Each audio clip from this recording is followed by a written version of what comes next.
friend. Welcome to another English learning lesson. Today we will practice English through a simple and moving story about a young woman who learns to trust herself and help others. Listen carefully and follow me. I will read slowly so you can repeat and shadow each sentence. This lesson will help your listening, pronunciation, and speaking confidence. If you like, you can shadow the story with me. Say the words after I speak, just like a shadow follows a person. Are you ready to begin? Let's start now. This lesson will use a clear voice and calm speed, so you can shadow easily. Repeat each sentence and try to copy my rhythm. I will read one sentence at a time. Pause the video after each sentence and repeat after me. This shadowing technique trains your brain to think in English and speak smoothly. Don't worry about mistakes. Just listen and repeat each line. My name is Lena Harper. This is the story about a delivery and a choice that changed my life forever. I worked as a bicycle courier in a small coastal town. I delivered food and small packages every day. I liked to ride my bike by the sea and feel the wind. My room was above a bakery and the bread smell woke me each morning. I had little money, but I had friends who cared. One morning I left early with an important delivery to the Marine Center. The sky was clear and I rode fast on the narrow streets. I carried a small box with a fragile label. Near the harbor, I heard a soft cry from the rocks. A little girl sat near the water and she looked lost. I walked down and I asked, "Are you okay? Where is your mother?" She said, "I don't know. I am cold and I am scared." I wrapped my jacket around her and I held her hand. A fisherman saw us and called the officers. They came quickly and took the girl to safety. I told them what I saw and then I continued to my delivery. At the Marine Center, the scientist thanked me and said the sample was important. I left with a worried heart thinking about the sea and the child. I rowed slowly and watched the waves. I felt that something small had begun that day. After my delivery, I rested by the pier for a while. Then Tom called and said, "Lena, there is oil near the old pier." I rowed to the port and saw a dark stain on the water. People gathered and the air smelled of diesel. A man with a loud voice said, "We must stop the oil getting to the shore." Volunteers and workers filled sandbags and built a small barrier. I helped and my hands became sore from the work. The Marine Center tested the water and found toxic oil. The company said they would pay, but the oil spread and birds became sick. I cleaned nets and washed oil from wings of small birds. I felt sadness when I found a bird that could not fly. Many families worried because the port work stopped and money was short.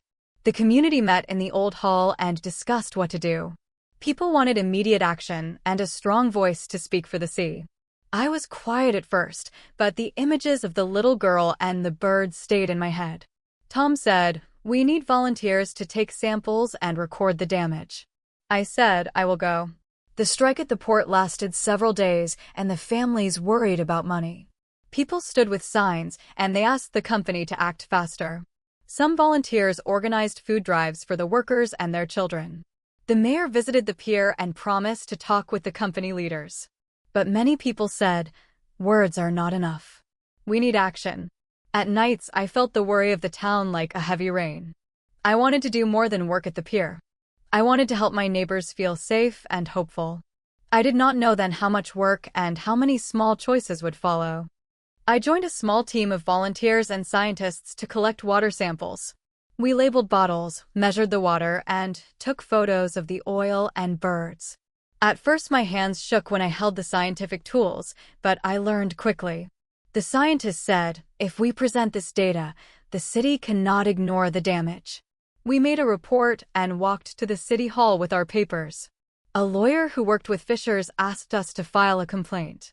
Reporters came and the story went online. More volunteers arrived and neighbors brought food and blankets for the workers.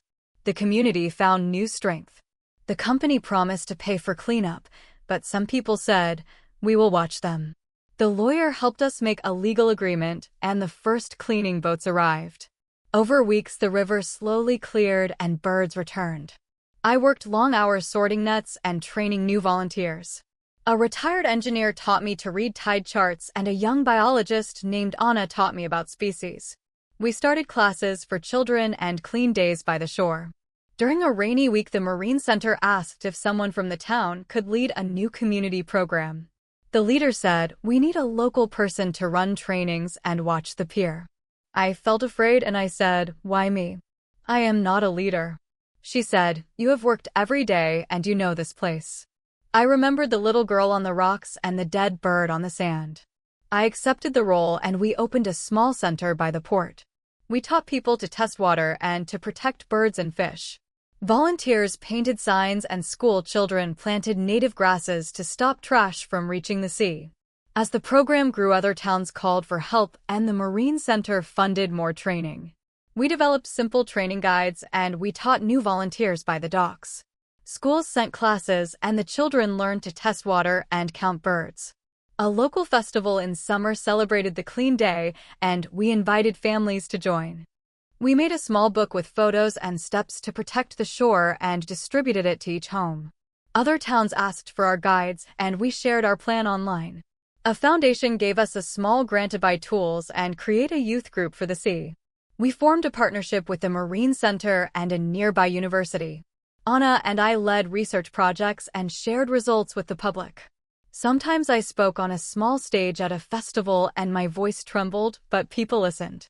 The program received a community award and the mayor came to give thanks. Yet I always remembered the first days and the smell of oil on the hands of our friends.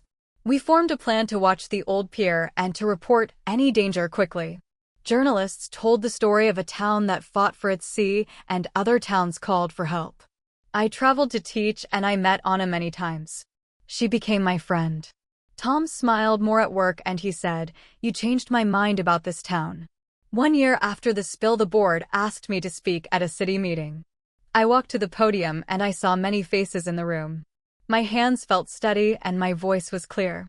I said, "We are simple people, but together we can care for the sea. We can protect what we love." The room clapped and some people cried. Our legal agreement and continued work changed practices at the pier. The harbor became cleaner and the fish returned. I still felt the weight of the first days, but I felt hope too. Every day I choose to act and I keep learning from those around me. Thank you for listening to my story. Pause and repeat the last lines and shadow my words. Practice this story and try to speak with feeling. If you enjoyed this lesson, please like and subscribe. It helps our channel grow and lets us make more stories for you. Keep practicing and see you in the next lesson. Try to use this story for shadowing practice daily. Share your progress in the comments and tell us which sentence was hardest. Thank you and keep learning.